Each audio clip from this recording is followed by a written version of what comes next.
You're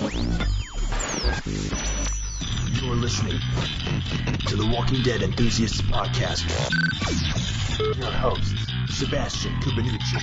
I thought I had to take a really big dump after eating tacos, and I got up, and there was a baby in my toilet. Dennis Patrick. I wouldn't miss my family in the zombie apocalypse, but I would be concerned about the future of Taco Bell. And Ryan Smith. You can put ketchup on your skitty all you want, but you can't date no child molestator. Welcome to the Walking Dead Enthusiasts Podcast by Fandom. I'm Sebastian. I'm John. I'm Dennis. Today we're talking about episode 908 of The Walking Dead entitled Evolution. Also the mid-season finale. Gone too soon. I actually feel that way this time around because we're 8 for 8 on like one of the highest quality half seasons that I may have ever seen in the history of The Walking Dead. So snaps all around, Angela. It's true, man. Creatively riding high. Mm-hmm. Not the ratings, creatively. Oh, yeah. Creatively we're riding high. Ratings aren't doing so great, are they? This is so, we look at month to month or year over year. So, episode to episode, there was a bit of an uptick to this mid-season finale. However, this is the lowest rated mid-season finale in the show's run. Ever? Yeah. Even going back to season 2? Yeah. Oh, no. Well, whatever. What was it? Still like 5 million or something? Yeah, right. It's still nothing. But I think we're running out of occasion. Eventually, we're going to run out of ways to say that. We're like, whatever, it's still 5 million. Whatever, it's still 4 million. I think a Big Bang rerun outpaced it. You know what I mean? Like, eventually, we're going to get there. Yeah. But, I mean, as long as they keep the costs down, right? And they're killing all these actors off now, so it's right. Okay. We'll keep the costs low. It'll just be Norman Reedus. It'll be season 12 will be just Norman Reedus. That's it. And the dog. The dog. They don't have to pay. They don't have to pay the dog a lot. So, and I started doing that to my dog Ziggy. Every time I call her, I'm like, dog. It's so fun. Dennis, how are you doing, man? Doing good. Yeah, did you have a good turkey day? You ate a lot of turkey? Oh, yeah, so much food. Yeah. So much food. I saw that you didn't care for that delicacy over here. The sweet potatoes? Yeah. Yeah, Lucy on our Facebook page, who's from Canada. I can't remember what she said. She's from Canada, but did she say she also has dual citizenship? I don't remember what she said, but she was like, ugh, don't eat that nasty ass sweet potatoes and marshmallows. I was like, don't worry, that does not come anywhere near my household. That's why my mom was like, you having sweet potatoes? And I was like, no. She's like, they're better for you than regular potatoes. And I was like, yeah, not the way my in-laws like them. We're just with marshmallows. So Yeah, turn them into candy. Come on, guys. Yeah. It's dessert. It's not really a side dish at that point. And I ain't about that life. So, all right. So actually, before we jump in, couple of thingamajigs going on here. Some housekeeping items. Obviously, this is the last episode for this half of the season, so we will return in February for the second half of the season. But just because The Walking Dead is on hiatus does not mean we are gone. Right, guys? It's true, Sebastian, but tell us more. We're going to be doing a holiday special episode in December, a Q&A style Christmas episode. So we're asking for listeners of the show to actually submit questions Christmas related, like what's your favorite Christmas movie or something. Share a personal story and we'll share ours. It'll be a whole lot of fun. So you can actually submit a question to us. We make it super easy by going to fandomfound.com/xmas, XMAS, or you could email us twdepodcast@gmail.com. And we're going to shoot to record that soon. So that'll be out in December. And then obviously, we're still going to be working on covering Survivor through the remainder of the season and the year. We're a little bit behind on that, but now that The Walking Dead is over, we should be catching up soon. Right, Dennis? If you say so. I'm gonna put it on Dennis. And just a shout out to Wes from the UK who left us a really awesome review on Apple Podcasts. We appreciate that. And if you like our podcast and would like to leave us a review on Apple Podcasts or whatever platform you listen on, we would appreciate that very much. So Please, self-esteem is hanging by a thread. yes, Please. it really is. No, we've been getting some really good reviews, and obviously I really appreciate it, especially over the last 2 seasons where we've literally probably gotten all 1-star reviews. And I just thought, I was like, it's so crazy because our reviews really are in line with like the quality of the season itself. So when the quality of the season sucks, our podcast, I wouldn't say our podcasts suck, I would just say we're very negative and critical towards the show. And in return, people who like the show, no matter how bad it is, just hate our podcast and say it's shit. But then when, we actually have shit to talk about and things are interesting and it's well written, then our reviews are good. So such is life. But yeah. So any reviews you leave, we appreciate. So John, what did you think of tonight's episode, the mid-season finale? Man, there's I love it was scary. It was scary in a way that The Walking Dead hasn't been probably since season 1 for me. Probably since the very first discovery of the world, and every danger is new, everything they learn about the dead and the apocalypse is new, and it's their case of first instance with encountering these things, all new.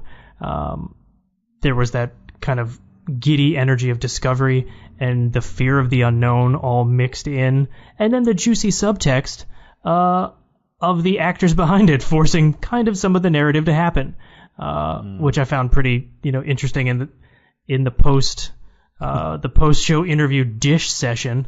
Yeah. I think that whole situation's kind of crazy. Now, once actors are being killed off this show, kind of being pretty vocal about, their feelings towards the show and how they feel their characters were treated, how they were treated as actors. And it's going to make a good tell-all book, right? That we're going to write. He keeps pitching it to me. He's like, we've got to write the book. I'm like, who's going to talk to us? You don't think Tom Payne willingly went on Talking Dead and essentially passive-aggressively said he was not happy with the direction of his character over the last 3 seasons? You don't think he would dish on some of the behind-the-scenes drama? Sure, he would. To Entertainment Weekly, he would. Not to Seb, John, and Dennis.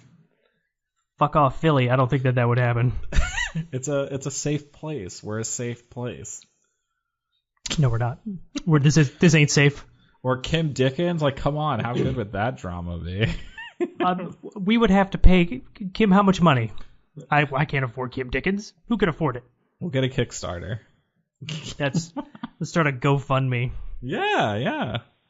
GoFundMe, our behind-the-scenes tell-all book. All right. No, Dennis, what did you think of the mid-season finale? You just watched it.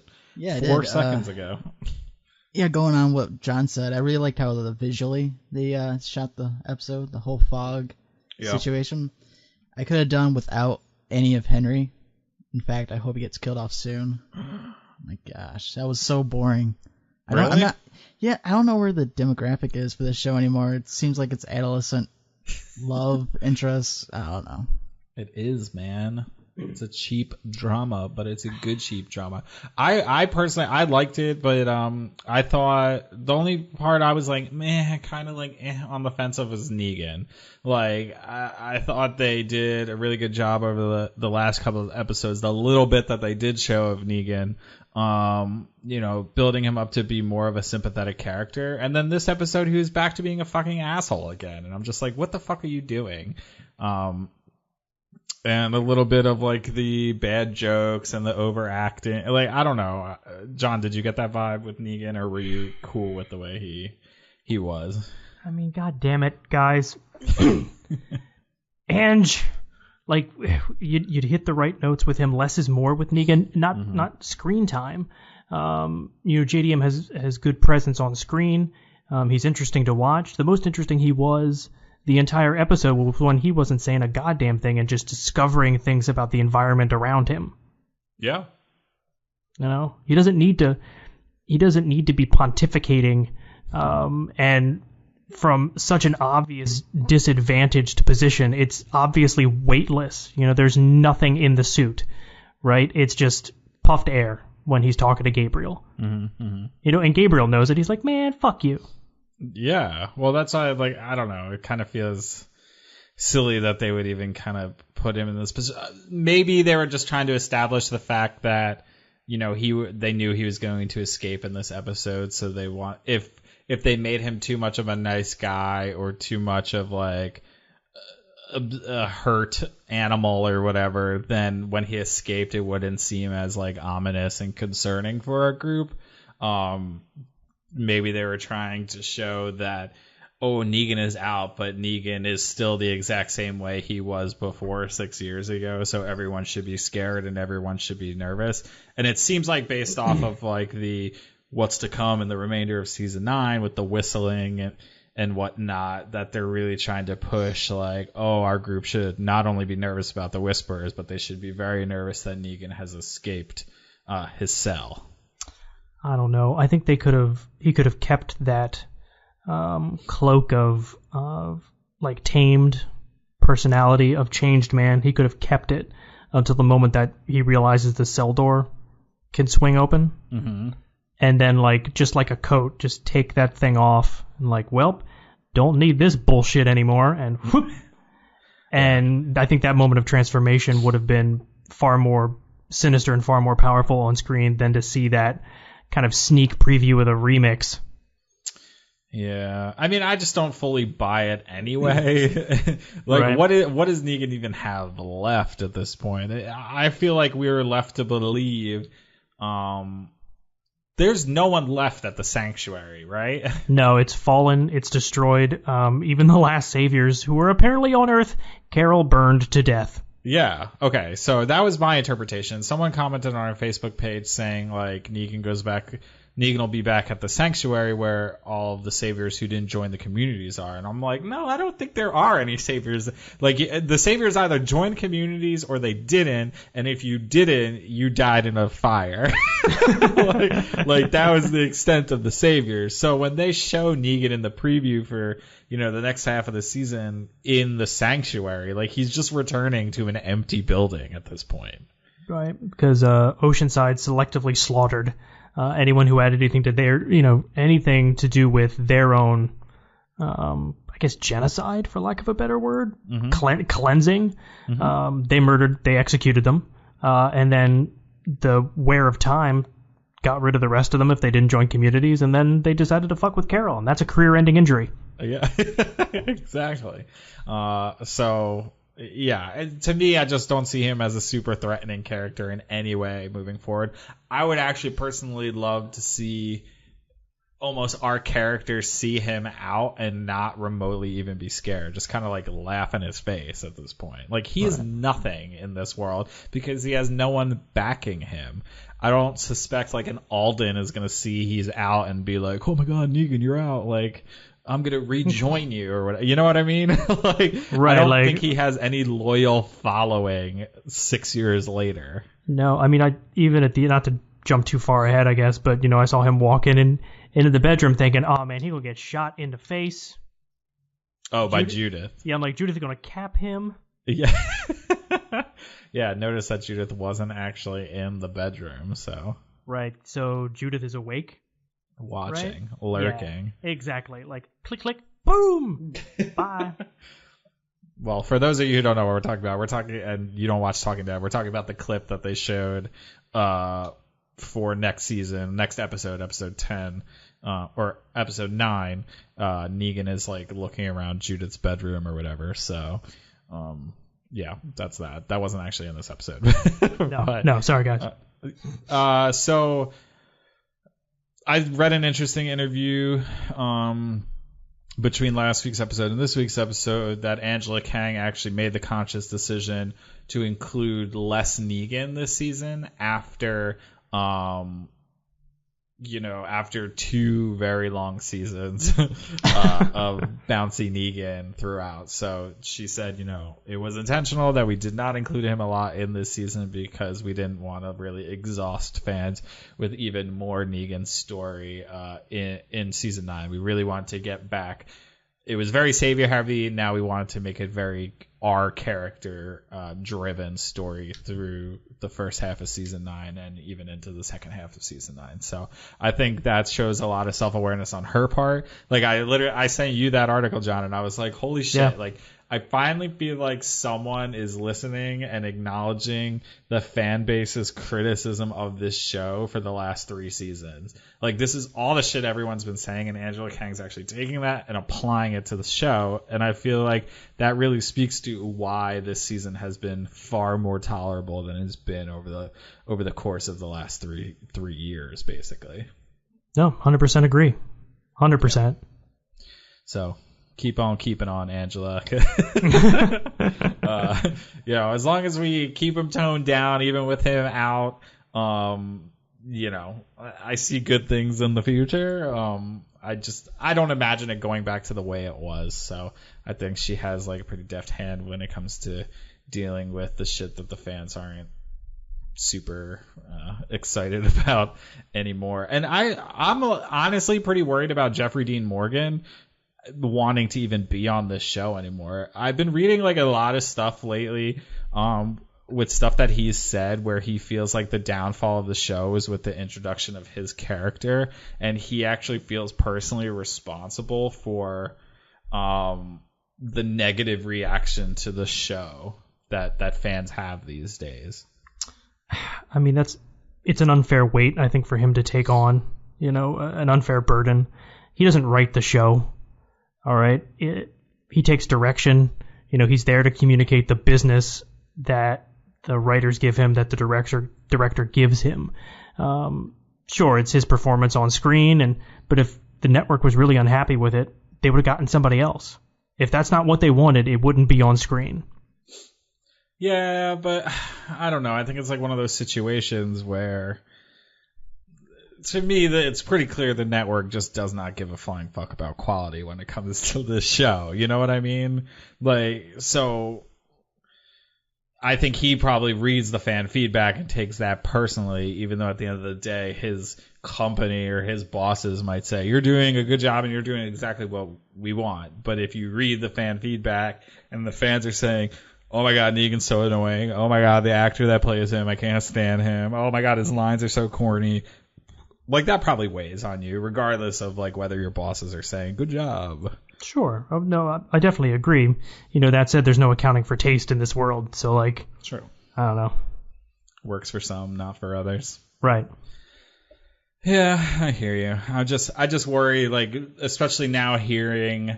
I mean, honestly, Negan could probably go off this show and it wouldn't really bother me one way or another. Dennis, is Negan playing a big role in the comic books currently? No, you haven't seen Negan in quite a few issues. Well, he plays like a decent role in the Whisperer arc, and then after that, that's kind of where I fell off. But then he's just kind of gone. Yeah. All right, so maybe Jeffrey says, all right, keep me on for this Whisperer arc and then get rid of me or whatever. But I don't know, it should be a little bit interesting if more and more, because it seems like it's crazy to me, like Tom Payne, he says, he admits to being vocally upset with the direction of his character over the last 2 seasons, and he's like, I spent all this time training, like literally training to do all this martial arts shit, and then you have me for 2 seasons standing in the background or being a pacifist or fighting my own people. So it makes me wonder whether and he said, like, I expressed this to the people in charge, and it makes me wonder, is that the reason that he was ultimately chosen to be killed off? And that makes me wonder if Jeffrey Dean Morgan, who's pretty vocal about not really enjoying the direction of his character, does that mean the end is in sight for his character as well? Sure. I mean, I think it's spot on. Tom Payne wanted off that show. they knew he wanted off, and they wrote him off.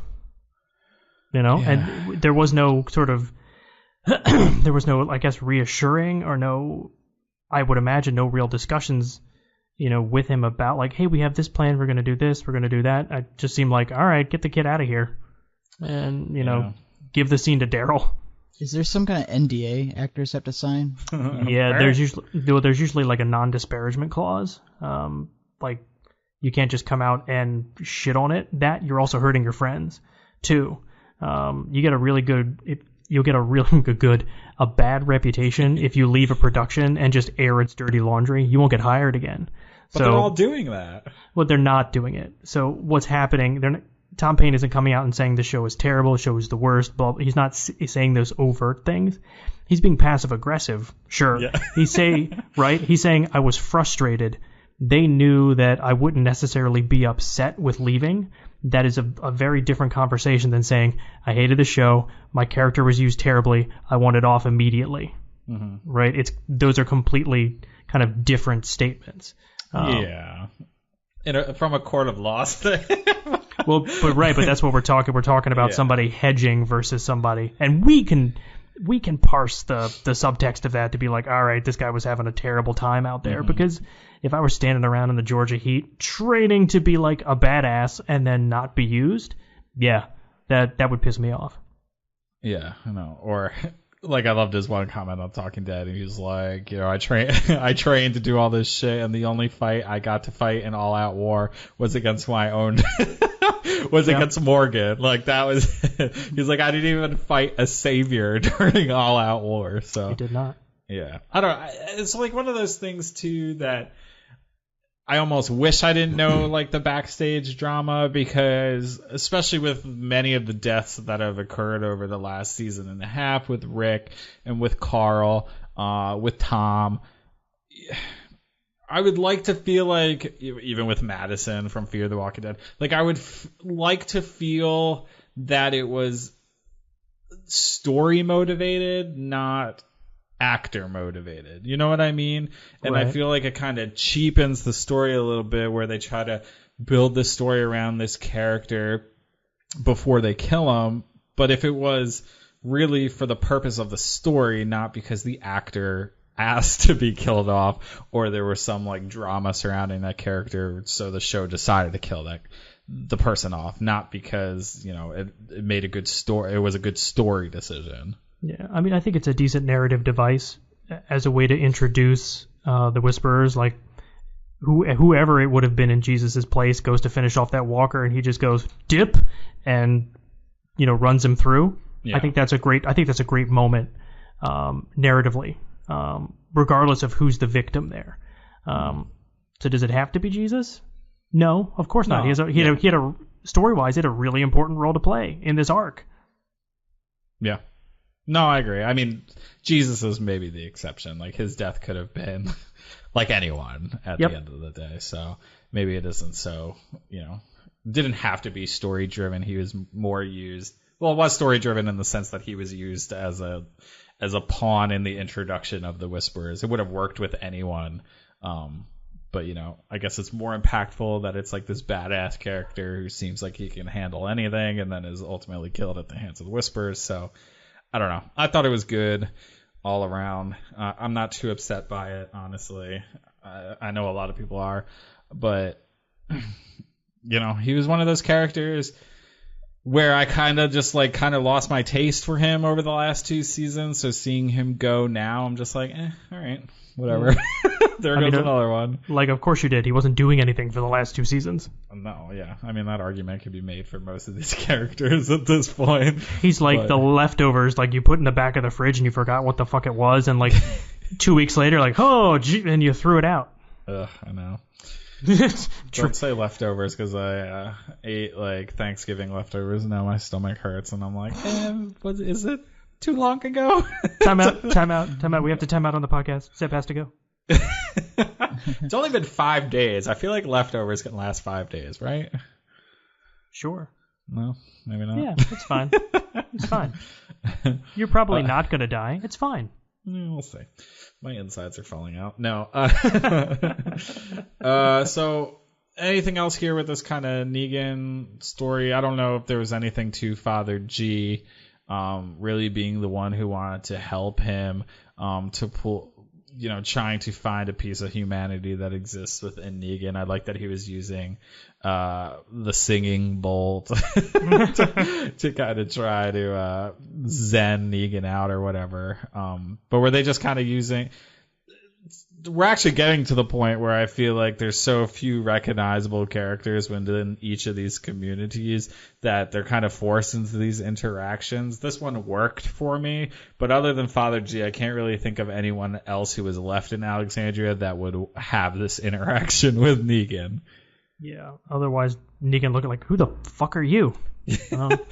Honestly, I feel like that's how it happened in the comic books, though. I think it was just like a random Joe Schmo who like left his fucking cell open, if I'm remembering correctly. So I guess it almost maybe would have been better had they had another character leave the cell open, because I don't feel like anyone needs another reason to hate Father Gabriel. Right? Like, did we have to give Gabriel like another strike against him? Yeah, I mean, at least they like tried to make it like semi-believable. He has Rosita on his mind. They made it seem like more it was just like a slip of his mind rather than blatant ignorance.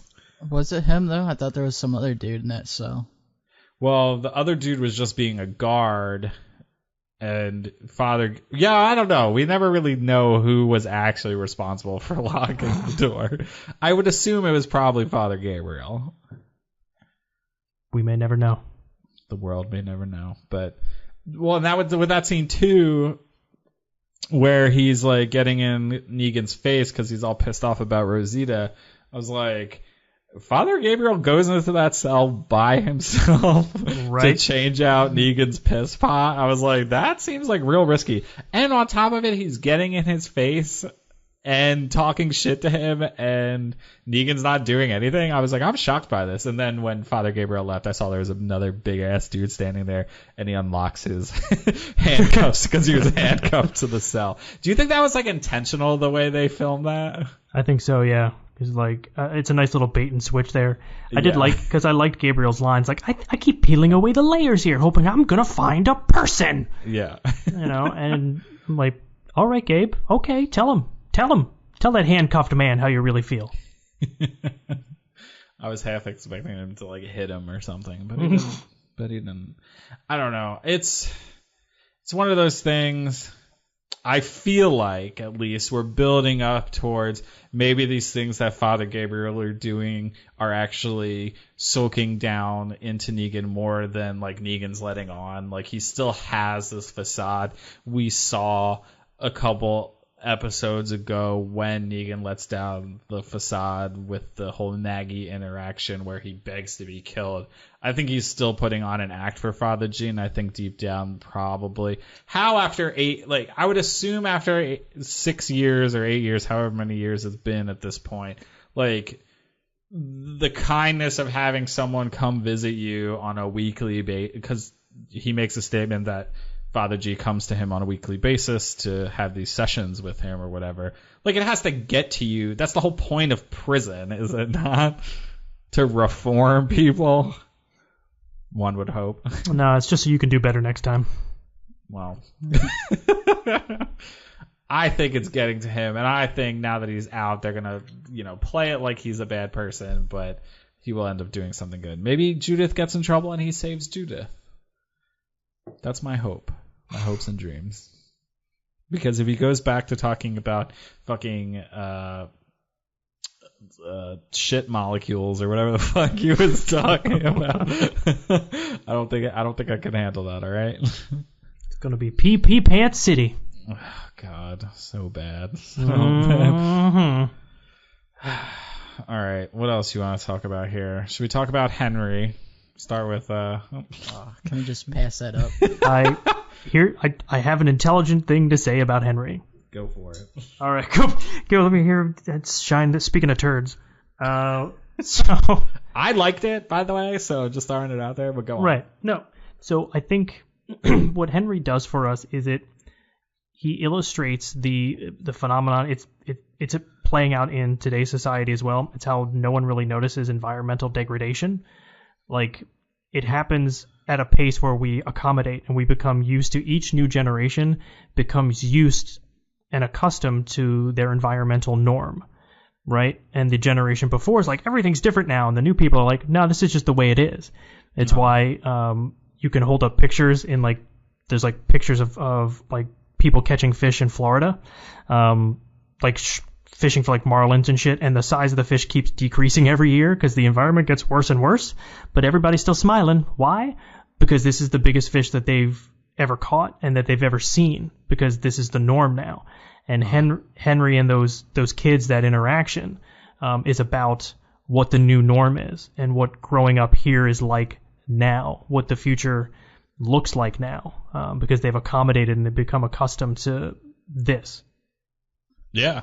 No, that's a good point. It feels like it's a rehash of Carl when they came to Hilltop or Alexandria. Right? Yeah. No, you're right. Yeah. No, exactly. You're 100%. Carl is a little like kind of almost been out there too long when they get there, to Alexandria. And there's a bit more blood involved, and when they get to the Alexandria the first time, there's a bit of death that happens relatively quickly. A little bit of samurai sword death that happens pretty quickly. But here, there, and he still has like kind of classic kid shit happen. He still gets peer pressured into a party. The kids are doing like shit that is outside of his known morality from his growing up. He takes exception to that. He still stumbles, drunkenly home, and he gets caught, and there's a punishment for that. It's just it's a story that's played out everywhere. I mean, it's not, reinventing the wheel, but it's a story that happens in the post-apocalypse. So what is acting out as a teenager look like when society is completely collapsed and the dead are rising? Yep. No, I totally agree. I mean, I think that's why I liked it. I found it relatable in that way. I mean, we've all had those moments where we get peer pressured into doing something that maybe we didn't want to do. We end up drunk and wandering around trying to find our way home. I mean, we've all done it. We've all been there before, and I like to see that it's still happening here in the apocalypse. I like to see, to Dennis's point, we have seen it before when Carl I would argue when our entire group arrives at Alexandria, you see kind of juxtaposition between a group that's been out there surviving and a group that's basically been hiding behind walls the entire time. I think that is exactly what they were trying to show in this. And I mean, so much so that they speak to that point. I think Gage says, Henry says, oh, I'm just adjusting to a new place. You know how it is. And Gage is like, no, I don't, because I've been here my entire life. You know? So I think they're trying to build Henry up to where Carl was in the comics and try to make him more worldly and relatable to the viewers, but maybe not so much to the other kids that he's with, which will inevitably cause these conflicts that come up. I mean, I wasn't as I'm not entirely sure why Henry was so bothered by like the Walker thing, the little Walker carnival game that they had going on. Right.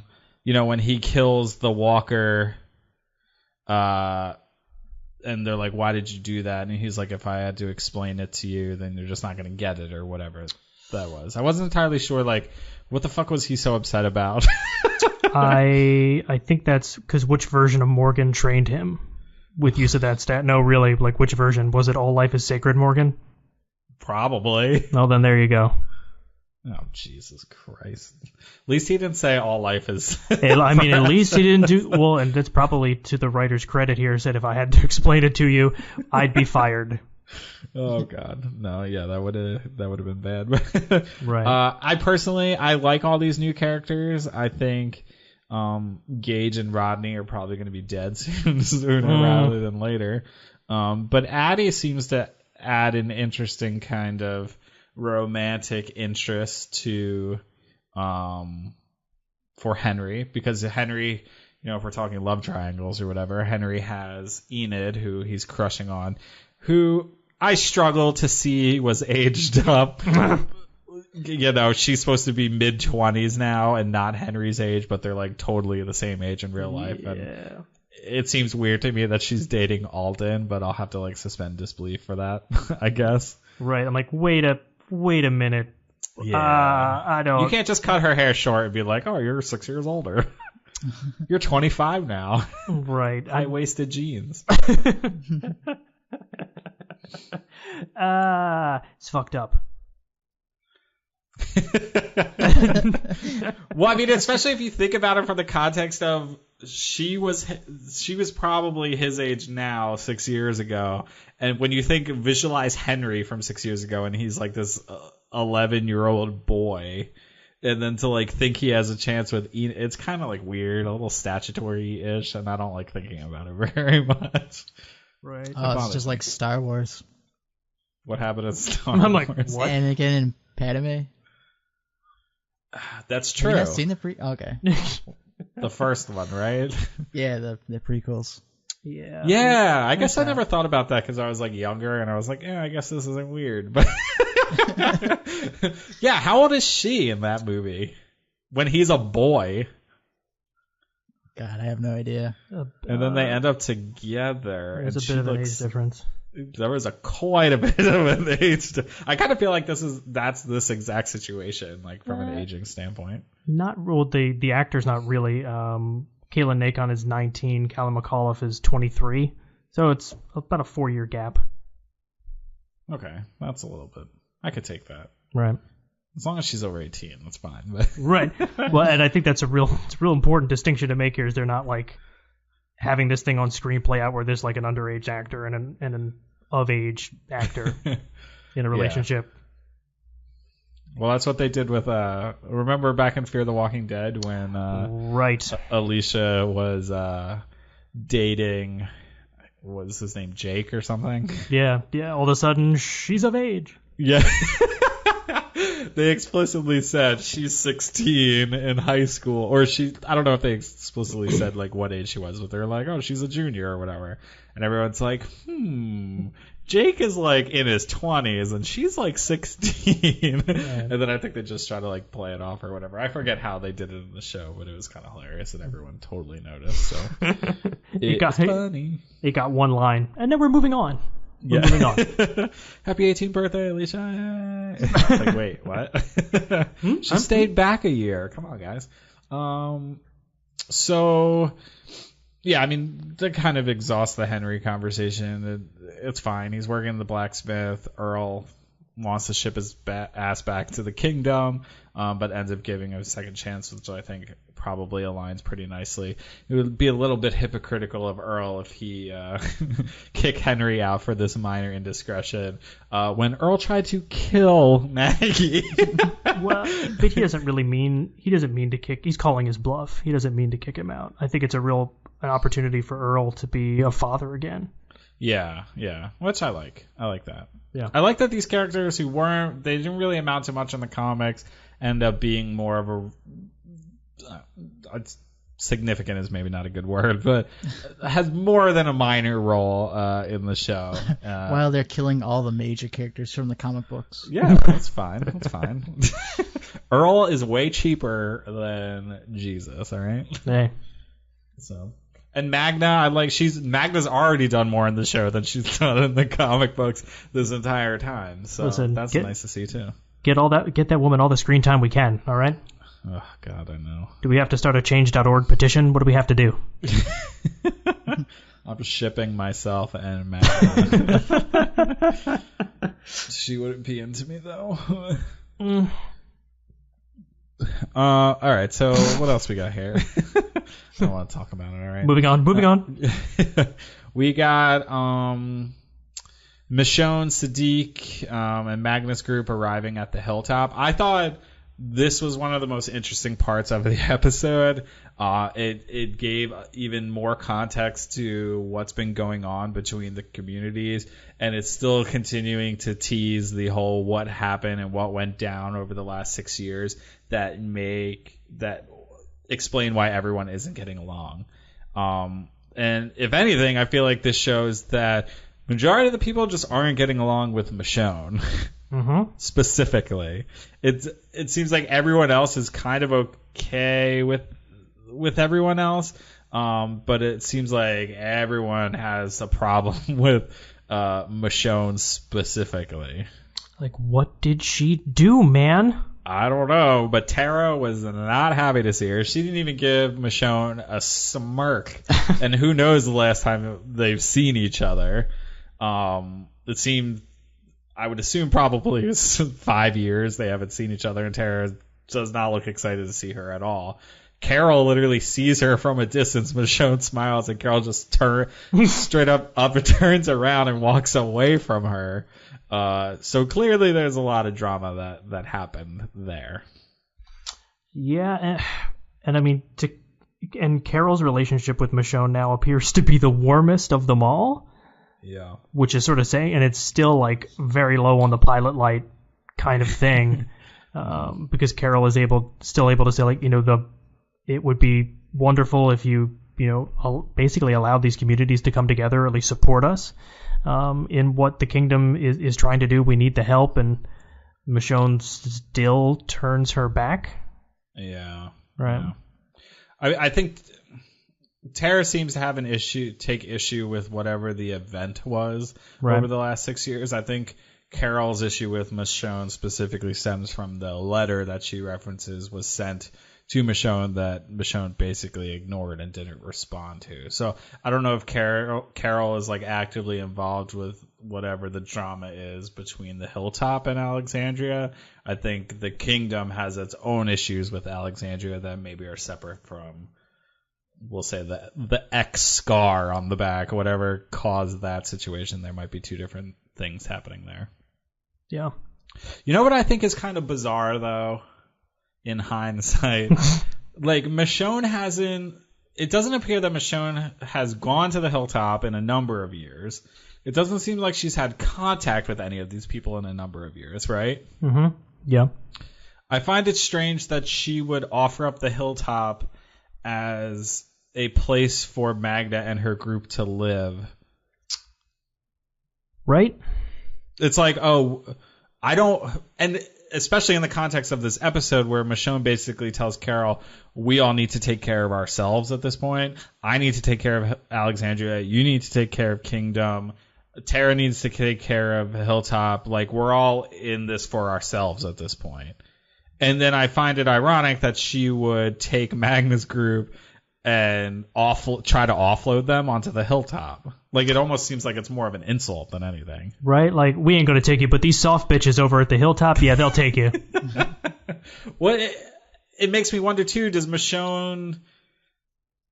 is this all part of a master plan by Michonne? Like, she doesn't want these people to stay at all, and she knows that the bad blood between the communities, like, no one at the Hilltop is going to agree to allow Magna's group to stay. Like, I don't know. It just seems kind of weird that she would make the assumption that she could send Magna's group to Hilltop and they would be welcomed with open arms. Like, these bitches straight up ran away from Michonne screaming, riders are coming, and everyone's running inside. And then when Michonne gets to the gate, the crossbow chick is like, state your business. Like, no hello, acting like she straight up doesn't even know who Michonne is. Maybe she doesn't. I think the writers didn't know Michonne. I think that's probably partly the reason why they thought they would take Magna's group, because they just seem to bring on so many new people that have no clue who anyone from Alexandria is. Right. But the chick I can't remember the damn girl's name from the kingdom. Diane. Yeah. Carrie Cahill, an actor, a valuable person, a human. She knows who Michonne is. Mm-hmm. Oh yeah, well she gave that little look though. I feel like. I think that look was more like, my arrow is docked. Okay, I will draw back on a bitch. I swear to God. Yeah, I guess. Yeah. Well, and then the fact that they make them drop surrender their weapons before even entering the Hilltop. Right. Like, I don't know. I'm just so very intrigued by what actually occurred. I want to see what happened, because I cannot imagine what happened that it would get to this point where Michonne can't even enter the Hilltop without relinquishing her weapon to them. That seems crazy to me. Right, like what would she have done? You know? I don't know. And Michonne's a very zero-sum game when it comes to violence. If Michonne wanted to hurt you, you would goddamn well know it. Yeah. Period. So what kind of threat does the Hilltop believe she poses to them? It implies that she's been violent against them before, right? Right, but who's dead? Like, look around. Who's not dead, right? But in the who's what actors wanted off the show that Michonne beheaded? But who in the cast right now, like on purpose, is gone? I don't think anybody's gone. No, I don't think so either. Right. Okay. So Maggie. Right. Maggie's Womp. Maggie's the only one who's gone. So why? I don't know, man. I would say maybe Maggie's kid. Something happened to Maggie's kid, but we know that that's not the case. So, no. Well, if something had happened to Maggie's kid, one of them would be dead. Yeah, I would agree. Right? One of them would not be here. Whatever they end up showing as what occurred, but whatever caused the rift between these two groups, it's consistent with whatever we're seeing now. And to me, that would imply that Michonne has taken some sort of violent action against the Hilltop, which will result in her having to give up her weapons before she's even entering the Hilltop, and is also treated like some sort of like enemy, basically. Right. Enemy of the Hilltop. So I have a question for you guys. Since it's like in the general area and it has nothing to do with what you guys are talking about, the deaf person, I forgot her name. Connie. Is she deaf or is she just mute? She's deaf. Just deaf. It tends to be a kind of a secondary affliction because you're deaf, and if you're born deaf, you never hear anything. So if you never hear anything, you can't really learn to speak. So you tend to not speak so well to begin with. Yeah. Well, I'm just saying, it seems like there's an editing problem then. What do you because I forget who walks up. Someone walks up, I think Magna, and she was saying something, and Connie was looking down, and right after she got done saying what she just said, she got up and was starting to do sign language. I will say, yeah, I've noticed that too, and I will say the signing is a little bit convenient on this show, because I have noticed instances where Connie is not looking at someone who is speaking, and she responds to them as though I would assume at this point she could probably read lips, but that would also require her to be looking at the person's face. And there have been multiple instances on the show where Connie is not looking at anyone, and then she instantly responds to someone as though they have. Which I get it. It's, she's an actor. She knows her lines or whatever. So even if she's signing her lines, she knows what she's going to be signing. So I think that's probably just, right, like an issue in terms of so what's realistic for this situation. Before you two get a ton of hate mail, Lauren Ridloff is deaf. I know that. Right. She has, has a legitimate, disability. Let's just remind you both before the shit hits the fan. We didn't say anything bad. Yeah. Okay. All right. I think the point Dennis is making is that the way it's edited makes it appear as though she can hear them because she's responding through sign language when she's not visually looking at someone. Yeah, I just assumed it was mute. Like she was not able to talk, but could she could hear, but she couldn't verbally communicate. Gotcha. Yeah. See, no, we worked it out. Okay. All right. Are we safe again? Send John your hate mail. Oh my God. No. Yeah. No. I noticed that too, and I just chalked it up to the fact that they're acting, and she knows what her lines are going to be, even though she's signing, and so she could sign it without actually visually looking at someone because they're acting. So yeah, I mean. Oh, I didn't even consider that. That makes more sense. What? That it's she's acting, and maybe it just didn't get on time at this the time of the writing. We considered acting last. You're like, wait. I didn't even consider the actors were acting. I didn't consider it was like a timing issue. I didn't know she was actually deaf, so I just assumed it was. Yeah, I think you actually. Editing. I'm not sure if you were actually on the podcast when they were first introduced and we were talking about it, but the character who plays Connie is actually deaf, as John mentioned.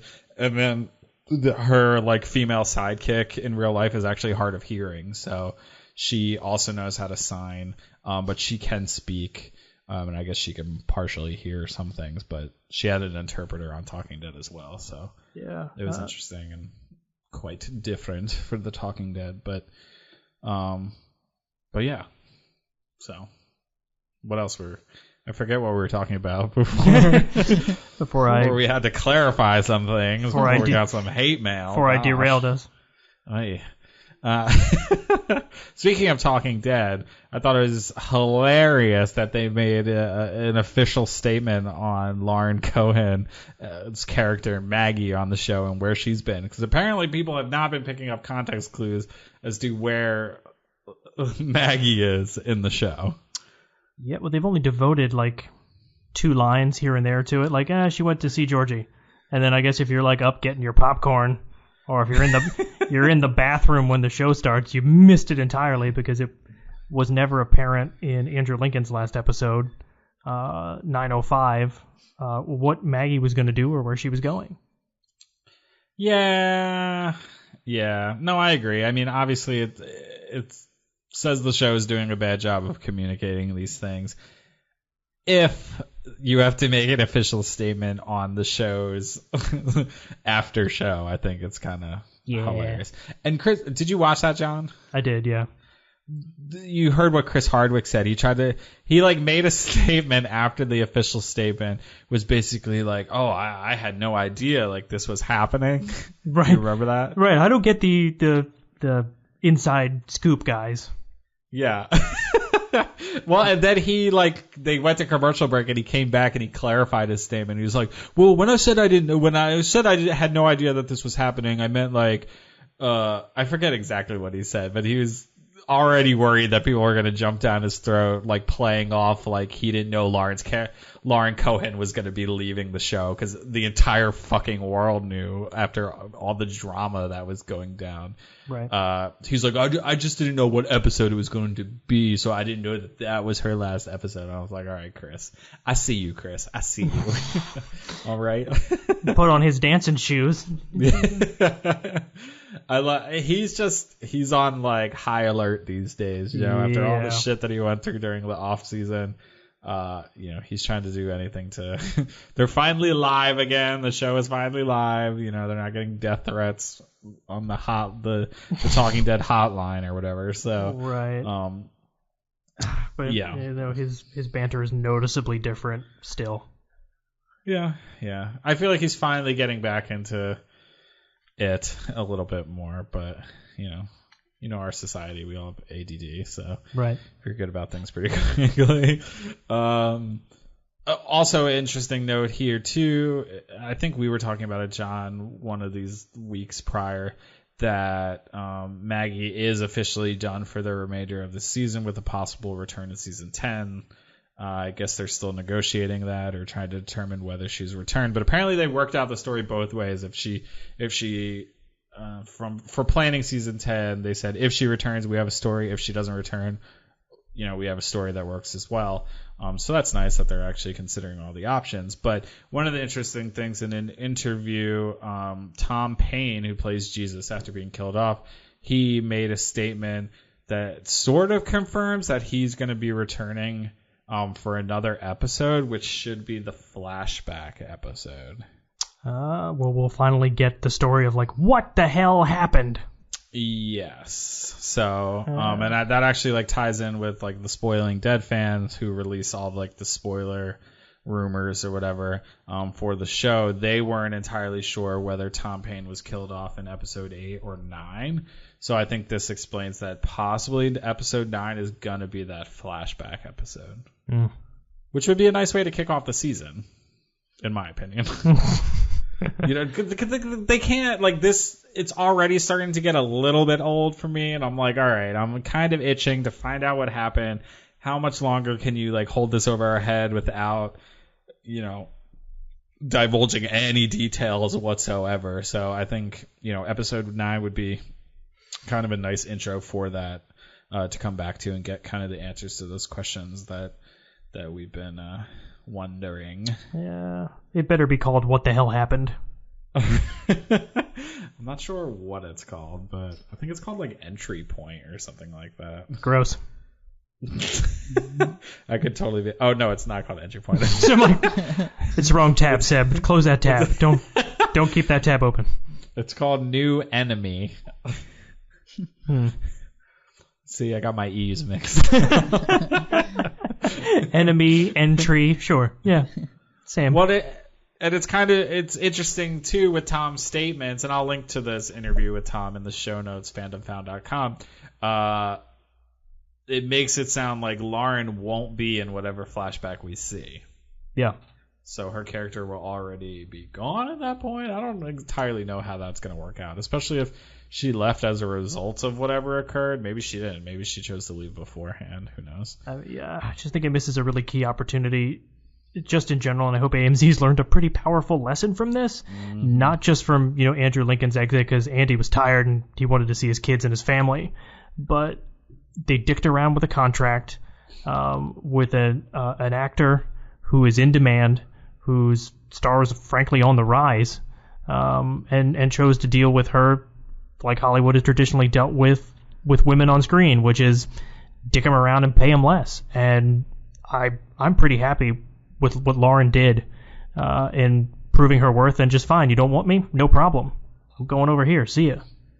Yeah, but does it cheapen her that she's willing to possibly come back for season 10? No, I don't think so, because if she's going to come back on her own terms and they're going to, Kari Payton's words, pay the woman. Yeah. I wouldn't turn down. It's not like I don't like the people. It's a business decision, right? It's not that she hates the cast. It's not that she hates the production or the creative people behind who are behind making the show. She took exception and was taken aback by the business side of that contract negotiation, and that made her question, like, well, do they even really want me? Because at the end of the day, you want to go to work where you're wanted, where people want you to be there. Damn right. It's too close to home. No. But you want to get paid too. Right. I know that feeling. You want to be liked, but you also want to get paid. Hell yeah. Frankly, I'd rather get paid than be liked. I don't care if these fuckers hate me. I'm taking my check. That's just me. As long as people like me on the podcast, that's all that matters, because I don't get paid to do this. Right. This is a volunteer effort. Exactly. But y'all bitches can hate me at work as long as I made that money. It's fine by me. All right. So one last thing I want to call out with the whole Michonne, Sadiq Magna situation. The conversation she has with Carol, she says that in between all of the communities, there's a whole lot of broken world, and we need to take care of our own now. I thought that was an interesting statement on behalf of Michonne, because trying to justify the concern over the broken world, it's like, you guys are pretty well versed in in the broken world. Since when is that remotely concerning for you? Darling, you roamed the woods with 2 dead walkers on chains on either side of you. What? You are the broken world. Right? Right? Yeah, it's crazy to me. So that was a statement that kind of stood out to me. I don't know if she's just using it as a fallback excuse for not, wanting to reconnect with the communities, but Sadiq says, you should be mending fences with these people, and Michonne says, yeah, I should be, but I won't. And then she says, at least they're alive so they can hate me for it. So it sounds like, again, it's just more teasing towards what actually occurred. But we're talking a conflict that could have resulted in the death of all the members of these communities, whatever it was. So I have pretty high expectations for whatever this event is. It better be really fucking entertaining. Well, and I wonder, because, not to keep speculating here and just, bog the whole... Well, that's what they want us to do. Right, so. They want us to speculate. But, so at this point, if it led to the death of anyone, it had to be somebody who we've never seen, right? Yes. Right. So what if this is a situation, what if this is a U.S. World War II situation where the country had an isolationist sort of policy, Jews are fleeing Nazi Germany, and this is real, this has happened, they fled in boats to the shores and they were turned away from here. and they had no choice but to turn around, and they died.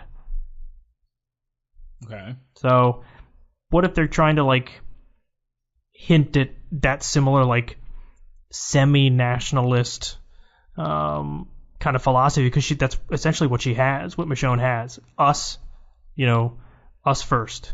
It's Hilltop, it's Alexandria, it's the kingdom. We're all for ourselves. What if this is what Michonne does? This is the first time she puts that policy into place, and who knows if there's a large group of people who we mentioned all the saviors are gone. Either they joined communities or they didn't. Well, maybe they really weren't given the opportunity to do that. Is there the potential that group of saviors that we saw Carol kill have some sort of impact on? I think that would be kind of. I don't really want to see that. But who knows? Because if you remember, old Jed said, "You spared me" to Carol. Yeah. So like we're square. Carol spared him. So that seems to mean that I don't think she had privy over everyone who got spared. Yeah, you're right. Maybe they're living out there because Michonne... Well, I don't know. He kind of makes that comment like, I'm not really like the following type or whatever, and they all laugh maniacally. Basically, they're like, "Oh, Jed, you so funny. That's why we're out here sleeping on the ground." Because you're such a good leader. Thank you, Jed. Thanks. We live off of combs and pomade. We had to eat horses. I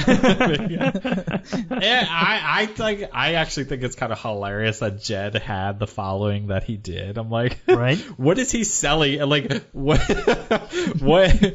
is so enticing about that lifestyle that you're like, oh yeah, I gotta follow Jed? Like, what? Get the fuck out of here. What kind of cult of personality was he working with? He had that Fonzie attitude. Hey, boss lady. It's very endearing. It never gets old. It's funny every time. Ugh, God. Yeah, so I think that's kind of it there with Michonne. Other than that, the last part of this episode really... I like when they segment the episodes. Makes it very convenient and easy to talk about. Daryl, Aaron, Jesus, and Eugene. They finally find that guy in a little hole somewhere. Again, this is another really entertaining part of the episode that I thoroughly enjoyed. I liked the fact that when all this shit is going down, you at the cold open, you get like the really creepy, like all the walkers are kind of spiraling in a circle. They're saying like this is not behavior that we've ever seen before, and a storm is rolling in. It's kind of just generally air of creepiness that they really set up for this end scene with this episode. I like the fact that when the walkers start to do things that are out of the norm for walkers, they really try to come up with some viable solutions of they talk it through, like in a logical way. And that's one of the parts of the episode I liked, and I felt like made it feel more real. Eugene's like, well, I have a theory. Maybe they're evolving. Their brains are still working. So, clearly the brain is still alive. So why wouldn't it be able to evolve? Like, this is how we got here. Is that so hard to believe? Like, the fucking dead are walking the earth. Like, is it hard to believe that they would start talking? Like, so I like that kind of pondering that was in this episode of why these things might be happening. They didn't just go to like, no, it has to be people wearing zombie masks. You know what I mean? Right, because that's the most abhorrent place you can go to. Of course, they wouldn't go there first, right? Yeah. I don't think they would ever go there at all. I like how AMC just spoiled that whole thing before this episode even came out. Did they? Yeah, on Twitter. What did they say? They were referring to the Whisperers and like who's like inside the mask or something like that. I forgot what they said exactly, but it was through like the Walking Dead Twitter account. Are there like really fans out there who are like have no idea what's going on in the show? Yeah, probably not, but I just like how they just threw it out there. I mean, TV Guide spoiled the surprise guest on Talking Dead. We all knew it was going to be Tom Paine. I don't know, is a TV guide, like, I don't know, whatever the menu, the guide on Comcast, like, for episode 6 of The Walking Dead, in the synopsis, it was like 6 years after Rick's disappearance, and that was before episode 5 aired. So everyone's like, okay, clearly he doesn't fucking die. Right. So I don't know. This shit always happens. It's so hilarious. It's kind of ridiculous that I feel like they intentionally do it just to like hype shit up, honestly. They're like, oh, we'll drop these little nuggets and it'll really get people interested. But it's like one of those things. It's like people have literally been talking about the Whisperers for years now. Like, when are the Whisperers coming? Oh, those people who wear zombie masks. Like, I can't imagine there was a fan left out there who did not know who the Whisperers are and what they, who they are and what they do. So I don't get too bothered by them spoiling shit. You know what I do get bothered by? Fucking Survivor's fucking Instagram that I had to unfollow because they spoil shit the second the goddamn episode airs. I'm like, you motherfuckers. Like, don't show me who the 2 potential people were that got voted out, you assholes.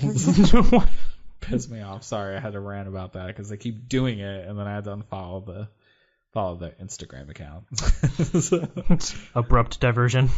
Sorry. I got triggered, okay? That's okay. It's all right. Walk it off. All right. So a couple of things here that I thought were interesting. I think either Aaron or Jesus makes a comment about Daryl apparently was trading with the Hilltop for a time, and then over time he became less and less frequent, and that's when he started kind of living out there on his own. So again, I think this just ties back to Michonne being kind of the biggest contributor towards the ill will between the communities, because it even sounds like Daryl was making an effort to reach out to the other communities and trade with them and kind of maintain the relationship. I don't say create the relationship, but maintain the relationship that was there behind Michonne's back. Yeah, I mean, Daryl always strikes, me as a free agent. Yeah. I wonder if Daryl was living at Alexandria for a while.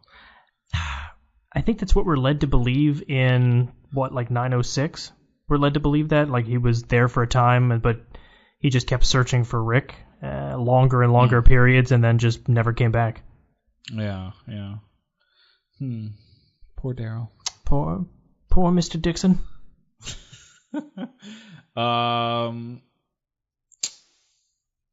Let's see, what else? I mean, that's kind of it. I mean, they find Eugene. He's freaking out. Again, I think all these scenes were pretty well done in terms of building the suspense of what was to come, and then also making things just feel scary again. Eugene turned into a blubbering idiot, so after being a badass a couple episodes ago, we had to know it was serious if Eugene was turning back into a bitch. Well, they do a good job here just in general of selling the fear of this, because it's one thing for a mindless horde to be chasing you. It's another thing for an intelligent, shambling creature that is directed like a single entity following you. It's an entirely different experience. It's got a self. Now your opponent has a mind and a will. It's not after you on instinct. It's after you intelligently to not just eat you. That's the walker's concern, but now murder and murder for pleasure. There's a malevolence behind it where before it's without emotion. It just is. It's a force of nature. Now it's not. Now it's a malevolent will being exerted. Yeah. No, they did a really good job of building the suspense over the course of the episode, just with the whispering, and then even with Rosita waking up and saying, they have no idea what they're in for, and then Eugene comes and explains the herd is circled twice around, so clearly, this isn't a normal herd. They're looking for him. Then you have Daryl throwing the firecrackers, Daryl throwing the kitchen timer or whatever, and those things just not working over and over and over. And, it's unlike anything we've seen before in the show to, like you said, this herd that's just coming at you relentlessly, and no matter what you do and where you go, you can't escape it because it's not like anything they've ever dealt with before. So it felt very claustrophobic in that way, and I thought it built up really nice suspense to what was the kind of climax with Jesus's death there at the end. Rip. I'm wearing my man bun at half staff for Jesus tonight. It's a shame. And he finally got his moment. Like, he finally got it. I know. It's really a goddamn shame because I saw the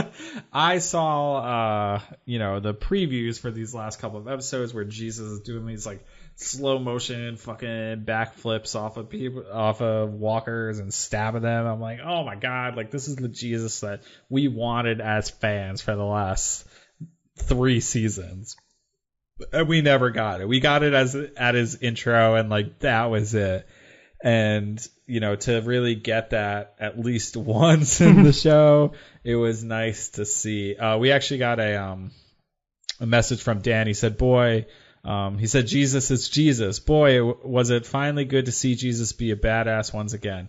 This was actually sent a week ago in regards to episode 7, not episode 8. So he said, boy, was it finally good to see Jesus be a badass once again. The first time we meet him, he gets the best of Rick and Daryl Dixon several times, escaping their custody and stealing their truck. Since that time, when it comes to action, we've seen him do nothing of consequence. He was mostly absent for All Out War. It was a nice treat to see his mad skills on display, even if it was just sparring with Aaron. Why do you think we don't see Jesus in action more often? And that was from Dan. And then I feel really bad for Dan because Sorry, Dan. Because he was all excited, Jesus was finally here doing some cool things, and now Jesus is dead. So I wonder, was it a logistics thing or like a cast thing? They didn't really have anybody. Tom Payne is a treat to watch fight. Yeah. A treat. It was like some Into the Badlands shit, like watching him flip around on there. And maybe it's to the point that they just didn't have anybody else who could fuck with the dude on screen. He'd make everybody else look kind of dumb. Maybe with the exception of Reedus with his 2 knives out there, like moving and fighting. Maybe they just weren't able to apply enough attention and sophistication to the choreographed scenes throughout the last couple seasons to really do him justice. He was kind of a sore thumb out there from a skill set perspective, and it couldn't have every scene about Jesus like flip kicking out there and running around. I don't know. I get that, but they could build special moments around him. Sure, I agree.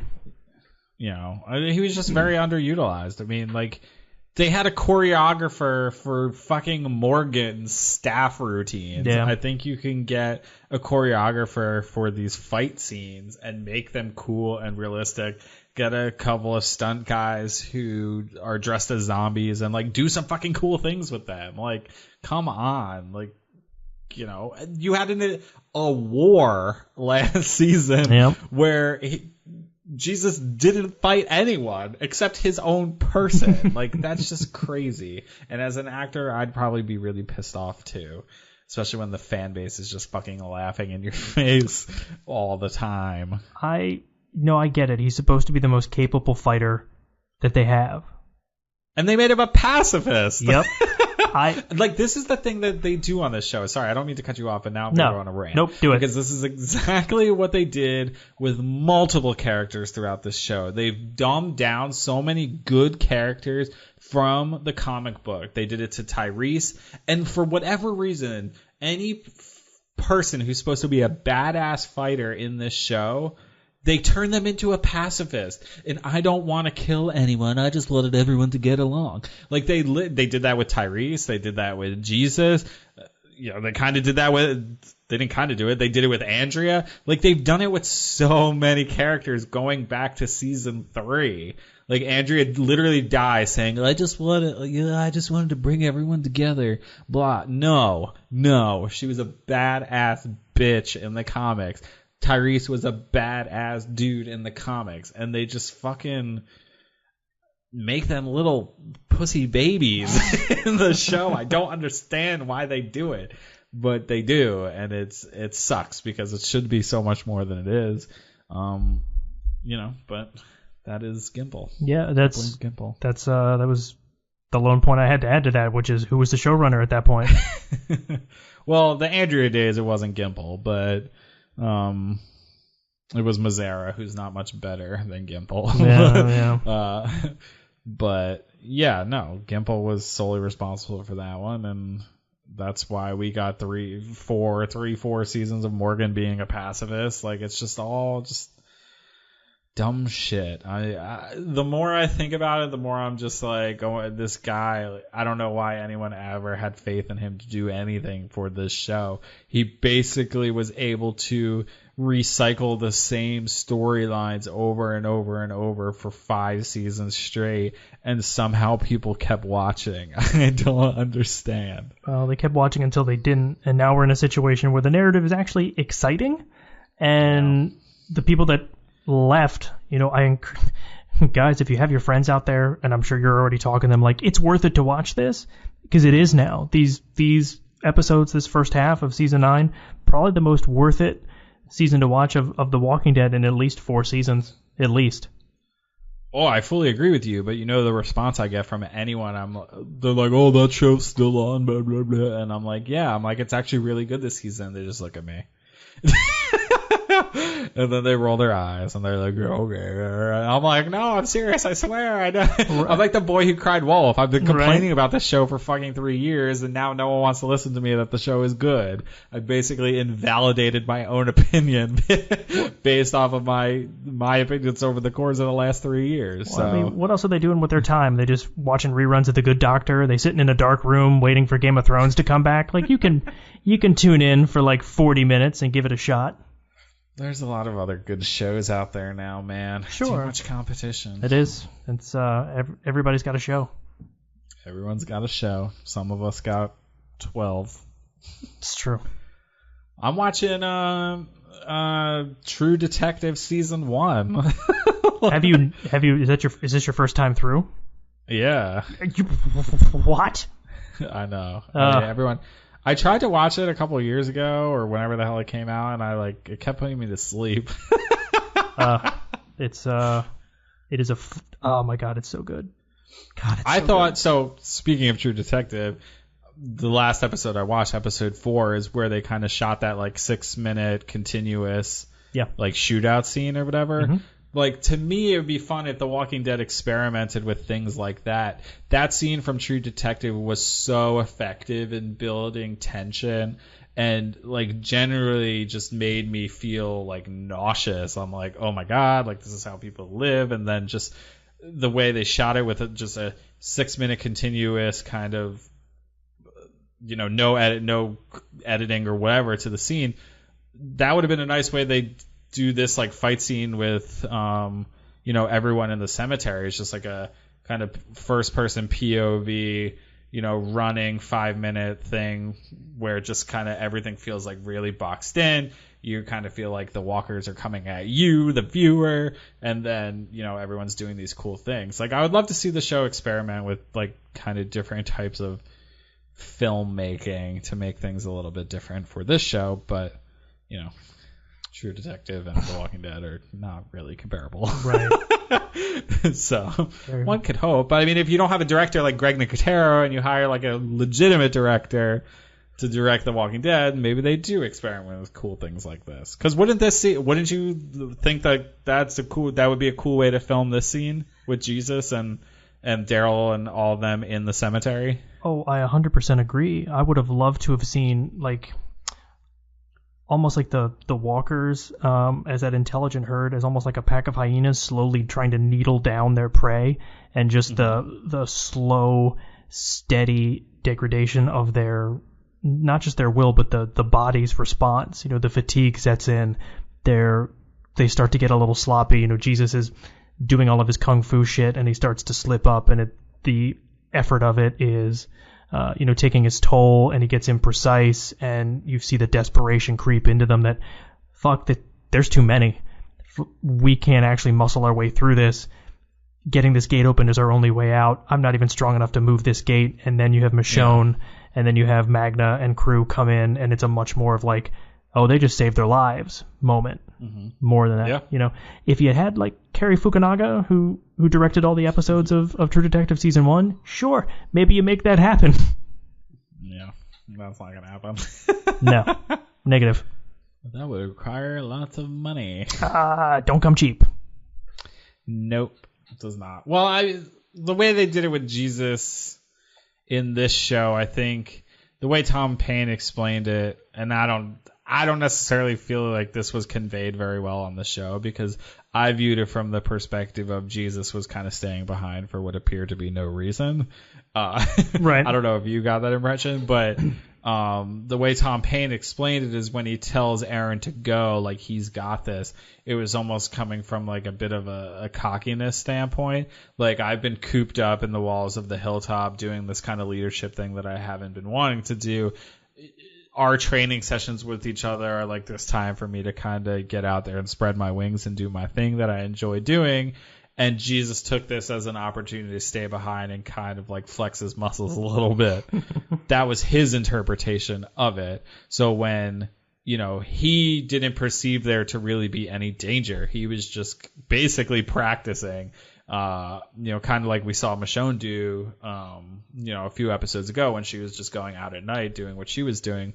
This was kind of what Jesus was doing. So when he's killed there at the end, it's almost like shock and surprise like that this is happening, because he is such an adequate fighter and he is able to overcome these things. I don't necessarily feel like this was conveyed that well from an acting standpoint. No. I didn't get that feeling at all, but I wish they did, because then you have the fans who are viewing it and they're like, it's stupid. Jesus could have just left. There was no reason for him to even do that. But if they had conveyed, like, he could have even just said in a line, like, I just want to have a little fun, like, wink, smile, anything to, you know what I mean? Right. Like, let me show you how it's really done, like, to play off, like, the fact that they've been training together. You know what I mean? Yeah, because really, it read on screen to me like, you go ahead. I have to die here now. Yes, exactly. Like, it didn't really feel like there was a reason for him to stay other than to die. So I think they could have done a bit of a better job conveying that, but, whatever. And then I didn't feel like there was much grieving going on either. Apparently they did that scene where Aaron's like crying over his body or whatever. That was filmed after the fact. Apparently Tom Payne flew all the way home and they didn't feel like, I thought this was interesting in The Talking Dead too, that the guy who plays Aaron, Ross Marquand, said the executives didn't feel like there was enough of an emotional punch to that scene. Yeah. And so they made Tom Payne fly all the way back to film the kind of grieving scene.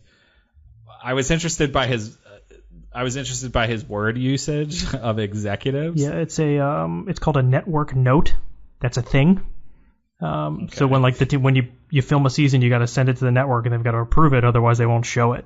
And if they get a network note that comes in, you generally have to acquiesce because they're the company in charge. Like for instance, and if anybody's watched Julia Louis-Dreyfus's Mark Twain Prize at the Kennedy Center Honors, when they were, if you just happen to watch that, you just happen to take that in on PBS or YouTube. Jerry Seinfeld is up there explaining how Seinfeld came together in the cast, and the original cast, kind of the pilot originally was just George, Kramer, and Jerry. And the network note for them was, hey, you need a strong woman in here. And Elaine, Julia's character, was a network note. See, but that's like an overarching, it's crazy to me that the network, I said executives, but yeah, you're right, he said network, has that much show to episode to episode feedback. Yeah. That's concerning to me. That's the shit where you're like, oh, we need, the network note is this needs to, Negan's bat killing needs to end on a cliffhanger, so that needs to happen. Yeah. Oh yeah. Usually they're a bunch of bullshit decisions. I think that's well known in the industry that we got a network note. As well as I do, anytime a C-level starts to weigh in on anything, this is going to be a piece of shit decision. Yep. Right? Sometimes they get it right. Ross Marquand kind of said, I'm glad that they did that we we acquiesced and we gave the network what they wanted there because he thought it played better on screen as opposed to his, I guess, shocked and kind of muted reaction. But who knows what other things that they had to do that kind of felt like lead balloons that we're blaming Gimple for. Yeah, you're right. And that's why I kind of try to cut Gimple slack in those situations because I ultimately don't feel like many of these decisions were probably his at the end of the day. He's just like the public face that needs to take the lashings or whatever. But yeah, I don't know. See, this is all good tell-all book shit. We're talk to train people on network notes. Right. I didn't know any of that. You just informed me. So Just look at that. Just out here teaching. Yeah, look at you. Just a real teacher. All right. I think that's about it. We kind of leave on a cliffhanger. I don't know if it's really a cliffhanger. More kind of whisperers come out and they have a little fight scene, but it sounds like even more going to be entering in on our group after Daryl kind of peels the mask back and reveals that it's actually a human underneath. So at least they won't have to like guess any longer. They know exactly what is going on. But I wasn't too bothered by the fact that it left on a quote cliffhanger because I don't really feel like it was a cliffhanger. No, It's a nice place to leave our characters. I think it's an exciting spot to leave them. Yeah. Doesn't help that it's like next time on The Walking Dead and they're like walking back into the hilltop, but yeah. They love to do that shit. I don't understand why they do that shit. Yeah. They like try to make it all dramatic, and then it's like Aaron's walking back with Jesus' body on the horse. I'm like, okay, like clearly everyone's okay, but whatever. Yeah. So that's really it. You guys want to get into episode ratings? Yeah, let's do it. All right. Dennis, we're going to let you start out this week. Last week, Dennis, you rated episode 7 Stratovarius a 6.5. I rated that a 7.90. And John, you rated that a 7.9989. Dennis, where are you at this week with the mid-season finale Evolution? I'll give it a 7. 7. Okay. John, where are you at? Not as strong for me. This Would you say not as strong? Not as strong. Not a 7. It's not 7-9 territory. It's not Stradivarius territory. I think I'm a 7.4. 7.4. Yeah, that's fair. I mean, you hold it to a higher standard because it's a mid-season finale, right? Right. Like, come on. A death always like raises the bar for me in terms of like what makes an episode good. But I would say probably 80% of this episode was kind of just your typical everyday episode for the show. So I'll probably put it at like a 7.1. 7.2. All right. But yeah, I mean, it wasn't the best. It wasn't the worst. It was kind of in the middle of the road in terms of like this first half of the season. But I'm still satisfied. Okay, so jumping into some feedback here quickly. If you want to send in your feedback, don't, because we don't have another episode till February, till the show returns for The Walking Dead. But if you ever do want to send the feedback in, twdepodcast@gmail.com or our Facebook page, facebook.com/fandomfound. All right, we're starting off with Kevin this week. He says, TWDE, I kept listening to you guys to see if I should keep watching The Walking Dead. I know you guys aren't Scott Gimple dick riders and would give an honest opinion. Well, since you guys are balls deep in this season, I decided to give it a try. I was pleasantly surprised. The Whisperer's attack was actually kind of scary, something The Walking Dead hasn't done in a very long time. And the story is actually compelling. What happened between the communities that has led to such animosity? I don't know, but I want to find out. I still wouldn't piss on Scott Gimple if he was on fire, but the Angela gang has done some okay work so far. My best, Kevin.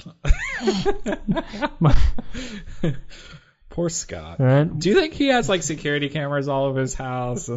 he gets cuddled by a bodyguard. He's going to therapy like at least 4 times a week, right? At the very, I think just to survive. just to get His through. own therapist probably hates him. Therapist has a therapist. Well, so what do you do? My client is Scott Gimple. Have a seat. The therapist has a therapist? That's hilarious. Right. I love it. Yeah, well, you could always come to us, Kevin, for an honest opinion, that's for sure. Kevin actually, responded to a prior email that he sent with the subject line, I'm done or something like that. And when I was reading the first part of the email, I was like, this is because you can see a preview in Gmail, and it's like, I kept listening to you guys, blah blah blah. I know you guys aren't Scott Gimple dick riders and would give an honest opinion, and since you're baldies, blah blah blah. And I was like, how is this gonna lead into I'm done? So, are you bothered by the fact that we actually like this season? But this is actually just a continuation from an email that he had sent months ago, way back. So it all worked out there at the end. All right. Lucy says, I think we were cheated from any and all Gerald Dixis storylines. Dennis, you remember Gerald Dixis, right? Gerald Dixis. Oh, come on, Dennis. Lucy's going to be so upset with you. Wow. Back in the day when Jesus was first introduced, we were shipping Daryl and Jesus. Wow. Yeah. Wow, that was a long time ago. Gosh. And we named them Gerald Dixis, so she's very upset that we're never going to get any Gerald Dixis storylines. That was 3 years ago. I'm surprised Lucy remembers. Lucy remembers, okay? She doesn't she wants Gerald Dixis storylines, and she doesn't like sweet potatoes and marshmallows, okay? Remember these things. I said maybe we'll get Errol Dixron or something like that. We could start shipping Aaron and Daryl, but that doesn't really have the same ring, so I'm kind of sad about it. Not gonna lie. Next up we have Steven. He said, dude, that ending actually gave me some chill bumps. No lie. That was the best episode of TWD I've seen in a long time. The alternate storylines were good and well done. No complaints with that. I got the feeling Jesus was going out, but I didn't know how. The fog really gave the episode a spooky vibe. Kind of reminded me of Dawn of the Dead. Then the counter move from the zombie really hit the nail. Having the group surrounded and hearing all the whispers really was effective. So well done that I didn't even comment about Negan's escape. Great job, TWD. 9.298. Very high rating. Oof. Very high rating. I mean, that guy's reaction time was pretty insane. What, the Walker? Mm-hmm. Yeah. Or the Whisperer guy? Yeah. It's pretty badass. I'm not gonna lie. Right. I mean, to be fair, he did just get to kind of stand there and time him up. Okay, watch him. All right, here he comes. Yeah, and I guess whoop. it's the. Yeah, I mean, it's probably pretty easy to kill people when people assume they know what your move is going to be. I'm about to do some shit. No, they're all gonna poop their pants immediately when I do this. Bowels will be voided all over the land. With the introduction of the Whisperers, I really liked. I thought the makeup looks pretty awesome so far of what I've seen. It's exactly kind of what I hoped and prayed for the Whisperers. I liked the way the mask is sewn. I thought that was a cool kind of touch there. The one thing we didn't talk about is what he whispers into Jesus's ear about. I forget exactly what he says, but he says you do something. Not belong. Yeah, you do not belong or whatever. I was a little bit worried, the way you read it in the comic books, the way they talk sounds very garbage people. So I was like, great, we're gonna have another group that talks like fucking weirdos, but it sounds like for the most part the Whisperers are actually gonna talk like normal human beings, which is kind of nice. I'm happy about that. Yeah, because I couldn't take more garbage people speak. Otherwise, I'd go fucking crazy. Me talk pretty. You territory wrong, mine. Paint a picture. Like, oh, fuck. Paint picture. Paint Rick naked now.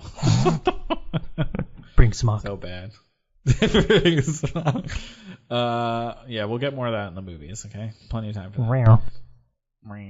that. Chris says, I wonder if Negan is going to become a problem again, or if he actually is going to change and be a decent person. I always liked Negan. He played the ultimate bad guy. I definitely see a change in his future, for sure. I mean, we kind of talked about this already, but I don't imagine him going back to the asshole he was. He'll probably still be the snarky asshole that he was, but I think he'll at least get along with our group moving forward. Who's to say? There've been so many changes from the comic books now. Yeah, he just straight up kills fucking Father Gabriel. I wouldn't rule it out. I would love it if he would just say, plot twist, and then just stab him. Just be full on, just like, I'm outside the narrative, guys. It doesn't matter. He's going to pull like a Dolores from Westworld. He's like, I'm off my loop, bitches. I'm not even listening to the writers anymore. I'm going to do whatever I want, and I'm going to kill Father Gabriel right now. Just pull a Deadpool, just start looking at the camera, like, watch. I'm here just to piss you off. Here I am. All right, last up we have Thomas. He says, well, I'll be damned. I'm enjoying the show again. To me, there hasn't been a bad episode this season. I haven't enjoyed the show this much since season 5. Very much looking forward to Ryan Hurst being on the show. I will say, in the preview for the next half of the season, getting that kind of like short little clip of Daryl and Beta fighting was fucking awesome, and I cannot wait to see that. I'm like so amped up on Daryl these days. It's gonna be such a good fight. Oh my god, it's gonna be so good. Visually, that guy, they cast the right guy for that role. They did. Yes, they hit the nail on the head with that one for sure. And even Alpha, we didn't see Alpha's actual face, but she's got the shaved head and everything. So I'm glad the actress who's playing Alpha committed to that role, shaved her head. I actually think that actress has her head shaved quite often. So I don't know if it was really outside the norm for her, but I'm glad they're not just like trying to stick a bald cap on her or whatever, because that would just look dumb. What a terrible note from an agent, like, hey, so you can't ever grow hair on your head or no career. Sorry. America accepts you as a bald person. Well, that's what Tom Payne was saying. They were all asking him, like, oh, are you going to cut your hair now? Blah, blah, blah. And he's like, not a lot of actors out there look like me right now, so I'm going to go with this and see if it works. He was like kind of offended, like, who the fuck are you to tell me what to do with my hair? I'm going to do whatever I want. Yeah, but he was the one who made the comment in the beginning of The Talking Dead. He was like, oh, I can't wait for this to go or whatever. Didn't he say that? No, he said like he began with like extensions and like a press-on beard, and like I finally grow the beard and I got this is my own damn hair and now I'm dead. Oh. All right, I missed that part. Yeah. All right, yeah, so that's all the feedback. That's all the show, man. That's it. That's all we got until February 10th at 9 p.m. Eastern Standard Time. February 10th. Courtney's birthday is February 11th, and I always laugh because every time I turn on The Walking Dead, she like complains. She's like, I don't want to watch this. And I always laugh. I'm like, but look, the second half of the season comes right on for this is your birthday present. The show returns, and she never finds it funny whatsoever. But Oh. I do. That's all that matters. My happiness, right? Yeah, your happiness on her birthday? Absolutely. Exactly. Right. Yes. Okay, so that's basically it. If you guys want to join us on any of our social media sites during the little hiatus, we won't be going away, but you know this feed will be going away. Facebook.com/FandomFound, Twitter @FandomFound. You can send us an email, twdepodcast@gmail.com. And if you like the podcast and want to subscribe, you can go to fandomfound.com/subscribe and find subscription options for a bunch of podcast players like Apple Podcasts, Google Podcasts, Stitcher Radio, Spotify, everything out there that you could possibly listen on. We are on. So go and subscribe and leave reviews. Go forth, young children. Jesus would want it. And that's it. Remember, Christmas Q&A podcast. Fandomfound.com/Xmas is where you can submit your Q&A questions for us. We'll be reading those questions, answering them for a fun-filled Christmas podcast that will be released in December. And we have a few other things in store but we're not going to tell you what they are because we're not good at committing. Seb might not have told the rest of us what those things are, so we don't know yet. No, John, we've talked about those things. Did we? Jonathan. I think we did. Did we? We did. You're right. We did. We did. And Dennis might have a few things in store with himself, so, you know, there's things. There's things. But, all right, that's it. You guys have any final thoughts before we wrap this shit up? I'm all out of thoughts. Dennis? I want Henry's head on a pike. Whoa. During the mid-season premiere. So dark. So dark. That's got real violent there. Dude, that's not going to happen. It's not. He's Carl now. He's not going to go anywhere. Yeah, he won't be gone for a very long time, or at least until he turns 18, and right. then they don't want to pay him adult wages anymore. Sorry, they got a real history with they ride the child labor right up until that 18th birthday, and it's over. Which he's 17, so maybe he won't actually last that long. Does that family have any other actor kids? No, but they'll bring back.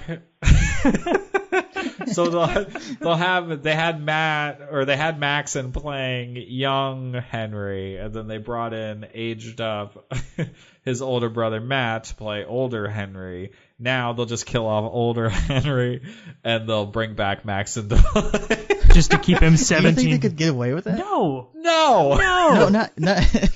not him, but the sister. What do you mean? What? She's been gone for so long. They could totally bring her back and make her a new character. I think no one one would would notice. no one would notice. Yeah, but she can't play Henry. I don't want Henry. I don't want Henry at all. This is Henrietta. Sorry, Dennis. You're gonna have to learn to accept it. Yeah, you are, man. Sorry. I think he's here to stay. He's Damn. Carl 2.0. But like a zit in the middle of your back that you just can't get to, you will have to accept it. Wow, that was all too real. Sorry. Is it too soon? It's too soon. Too soon, yeah. All right, that's it. Until next time, I'm Sebastian. I'm John. I'm Dennis. Thanks for listening to this episode of the Walking Dead Enthusiasts podcast by Fandom Found. See ya in 2 months.